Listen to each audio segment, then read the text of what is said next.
DJ and PK, we're joined once again by Ryan Abraham, publisher and owner of USCFootball.com. He's on the Smart Rain guest line. It's no secret that Utah's in an extreme drought. That's why Smart Rain is the solution for any commercial property concerned about water consumption while managing irrigation. Find out more at smartrain.net. Ryan, good morning. Good morning. It's silly season in USC football land again. So didn't expect it this early, but here we are. You knew we were calling you. You just didn't know which day, right? Oh, yeah. I mean, this has been a crazy 48 hours. There's, covering the USC beat, there's been some really insane stories over the years. There's just always something nutty going on. And everyone expected, Clay Helton to be fired, especially after seeing the game Saturday night. I just didn't expect it to happen this quickly. But, yeah, they pulled the trigger and made the move on Monday, and we got to go to a practice with interim head coach Dante Williams yesterday. And one thing I put on Twitter, if you cover the USC beat, you know how to spell the word interim very well because you can use it quite often. So you mentioned Williams, and I want a little information about him from you. He started with the Seahawks. Now, I'm not talking Seattle, nor am I talking Redondo Union High School. I'm talking Harbor College, my old beat in the 90s. That's where he got his start. He's a local guy, but he's got a connection here. He played his college ball at Idaho State. That's basically up the freeway from us. And so he has been around. He's only, I think, 38, 39 years of age. Why him? Yeah, so it's funny. He big Southern California guys, really tied into the high school scene down here, like you said, Harbor College and stuff. But he goes up to Oregon and gets like a couple times the Pac-12 Recruiter of the Year and just does a great job up there. USC ends up luring him away when they switch over their defensive staff, and he got the associate head coaching title last year. It's just been USC needed a shot in the arm as far as recruiting goes, especially after that 2020 class. And he was it, and he's just been doing a tremendous job there. Relates with the players extremely well. He's recruited most of the roster, if not here. He recruited those kids when he was at Oregon. So I think they just felt that he had built those relationships with the players and would be a good guy to lead them through. I mean, it's 10 games. It's like a pretty good resume builder for someone that, you're a cornerbacks coach, not even like a full secondary coach. I think that's a great opportunity. We saw other people take it and run with it when you get that interim job. I don't think he's going to end up being USC's head coach, but it's certainly going to be something that he could put on his resume because the schedule's not that difficult. If they can go out and beat the teams that they should beat, I mean, he could go 8-2 or something like that, and that would be a nice feather in his cap. Well, that schedule includes both Utah and then BYU on Thanksgiving weekend in the regular season finale. Do you think they hold it together? Because there have been a couple seasons where they have had the interim coaches, and they've been 1-2 when they played the Utes and won the game and finished 6-3. There have also been a couple seasons, one with Lane Kiffin and one with Clay Helton, when they couldn't reach their goals, everything just unraveled. And I don't know, guys are just playing for the NFL or what, but Lane Kiffin had a 7-6, and Clay Helton had a 5-7. And is there a chance USC's looking at that? Yeah, I think everything's on the table. I mean, Mike Bone, the athletic director, said that they're not like just basically writing off this season. They really want to think that there's some opportunities to go out and win the Pac-12 again. And, but I mean, those are the key games. I mean, you got to beat BYU, who got them a couple years ago. Obviously, Utah is a huge rival in the South, but they get them in the Coliseum. I mean, UCLA looks really good. You got to go on the road and play Notre Dame. So there's definitely some tough games in there. And, Stanford, I still don't think is a very good team, and they just throttled USC. So I think it's just getting this team to play together. There was a lot of infighting and stuff going on. If he can galvanize the team, they should be okay. But it's a lot. I mean, he's going into practice the day before. We're out there at practice yesterday. And I asked him, do you change the practice schedule much? He's like, not really. I mean, he just got the job. But I think there's going to be some key games. Can Utah get their first win in the Coliseum? Could BYU do it? Let's pull another upset. So those are the ones that people are going to be watching when he's out there coaching. So we don't think that he's going to get the job, right? So obviously there's been all sorts of speculation. We got the Fickle connection with the AD, James Franklin, who did marvelous work at Vanderbilt, and obviously has done very well at Penn State. Those guys came to mind right off the bat, and they've already spoken. They don't want distractions, blah, blah, blah. My guy, who has no distractions, is Chris Peterson. I think they should just throw all the money in the world at him and see if he wants to come back. How about that? Yeah, I mean, I think there's a couple good options of guys that aren't working right now, like Chris Peterson and Bob Stoops, and they're both in Los Angeles for Fox, like at least part of the week, covering football. And it's funny, every name that comes up, there's definitely going to be reasons why someone will say he'll never do that or that'll never work, and one of them's going to, So it's curious to see, will Luke Fickell, leave his cocoon in Ohio where he's been his whole career? Is Chris Peterson, done with the retirement stuff? He seems like he's pretty happy with what he's doing. Same thing with Stoops. Like a James Franklin, that's his big-time job there at Penn State. Matt Campbell at Iowa State. There's a lot of interesting names, and when you're the athletic director at a place like USC, like your main job, priority 1, 2, and 3 are hiring the head football coach. And the first step was getting an opening, and the fans were asking for that for the last few years. Now they have one, and now they're going to have to, now they're on stage. Now it's all about them. Who are you going to hire? We're not sure if he's going to use a search firm. He said he wasn't sure yet, but they have a lot of time, to kind of figure this out. And you want to get it done as early as possible because of the early signing period, but they at least have a head start on anyone else that's out there looking for a head coach. Public schools, we always see what their athletic budgets are and the coaches' salaries and all that. Private schools don't have the same issues with the Freedom of Information Act. What's the ballpark USC pays in, and what's the ballpark they're willing to pay in? Because watching these SEC salaries, they're just going through the roof. It is going through the roof, and it's great. I think my estimation of what Clay Helton's buyout is it's probably between $12 and $15 million, so that's not cheap either for them to get rid of Clay Helton. With a couple of years left on his deal. My understanding is as far as the tax returns go, I think his salary, Clay Helton's salary, was over $5 million now. So I think you would at least start there. But does it go up to $8 million? We've never seen something like that out here. So it could get a little crazy. They've shown that they've been willing to spend money, to try to get things, the athletic department being a little bit more modern. Like before there was kind of penny pinching around the department. I don't know if they've opened up the purse strings a little bit at the athletic department, but it just seems like they're spending more. University's been dealing with a lot of scandals on their own. There's been a lot of money coming out. So, but I feel they understand that it is important to get the football team right, and you can't do it just hoping and having a kind of a budget program. So that will be something interesting to see. We might not know all the details until the tax returns come out in a couple of years, but that's usually when you can find out for sure with the private schools. But yeah, that's what they're going to have to do. They're going to have to spend money if they want to play with the big boys. And if they don't, then you can kind of tell, okay, they're not really serious about winning for this football program anymore. What's interesting is they're trying to recapture what they had. Programs try to do that, and it gets very difficult. I can argue that the Bruins basketball team is the ghost of John Wooden hasn't gone away. Arizona State, the ghost of Frank Kush hasn't gone away. UNLV basketball, the ghost of Jerry Tarkanian hasn't gone away. Now, there's been multiple ghosts at SC, and the latest being Pete Carroll.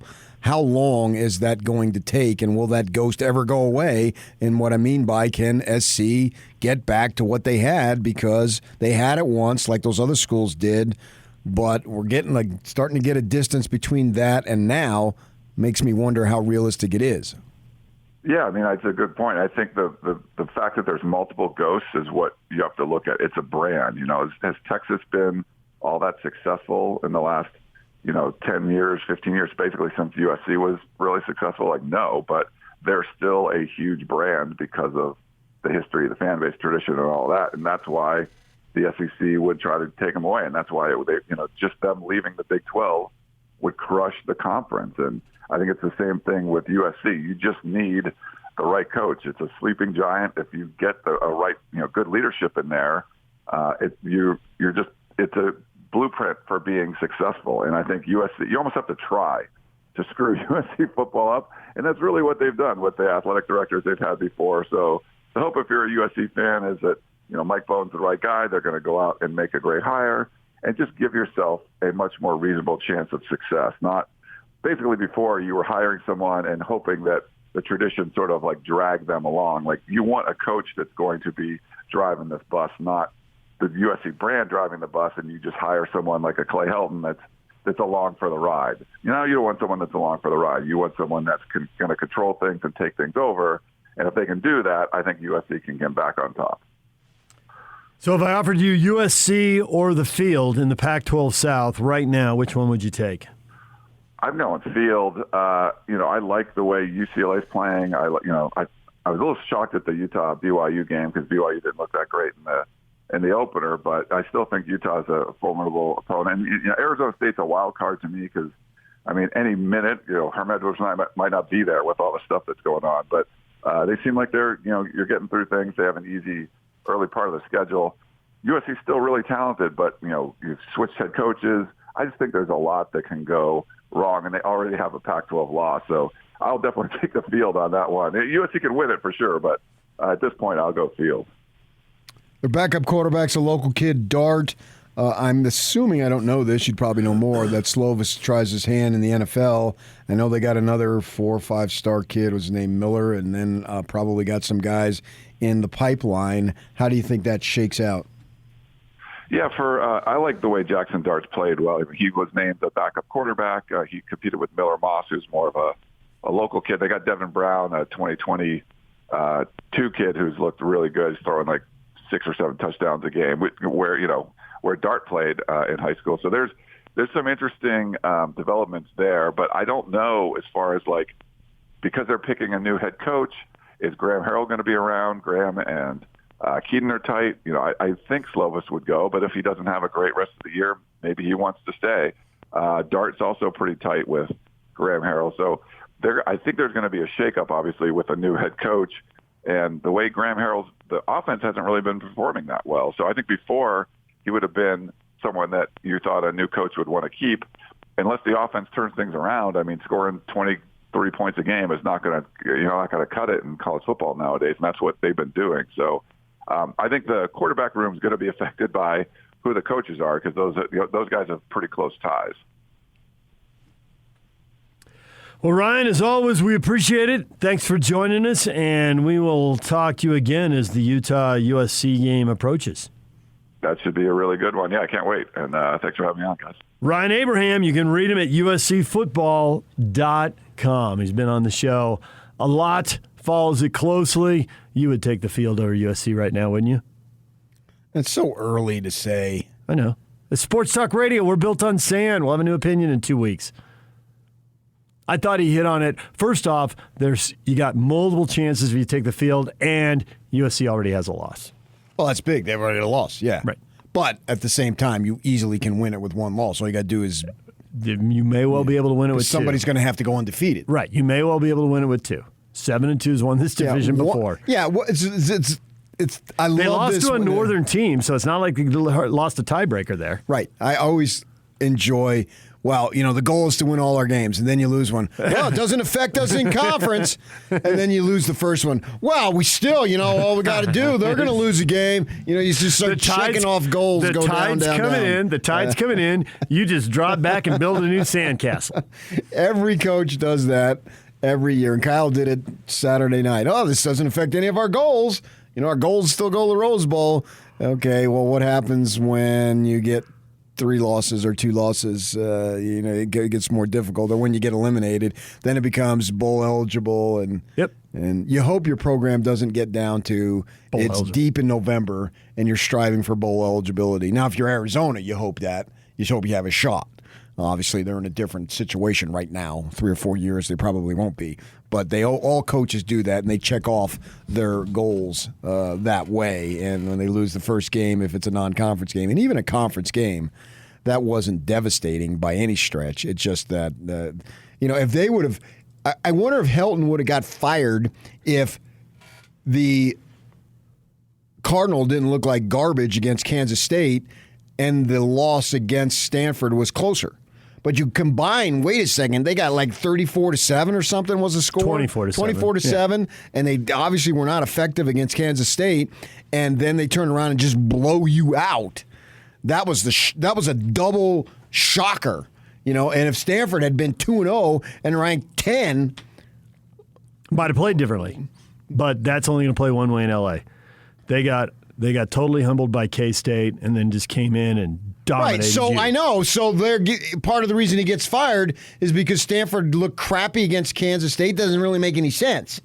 If they look better, if they had won the game the other way, if they had won 24-7, it wasn't doesn't really affect SC. It wasn't about the one game. They wanted him out, and that was the excuse. No, right. Excuse. Everything was there, but it happened the way it happened. So it was in a sense, it was the one game. The one game was going to come, but what game was it going to be? What does it mean? Because we were talking about going. I think I might have said to Yak sitting next to me down at the Press Box Stadium that this is the coaches getting fired game. Didn't I say that to you? Yeah, you did. Yeah. I remember that. Right, because Shaw looked like, okay, they'd not been trending well. It was like the dead man walking. Yeah, and because he was sitting right next to me in the press box, and he had it on his iPad there. It's like an elimination game for coaches. Yeah. Whoever lost it wasn't going to be able to explain all this stuff away.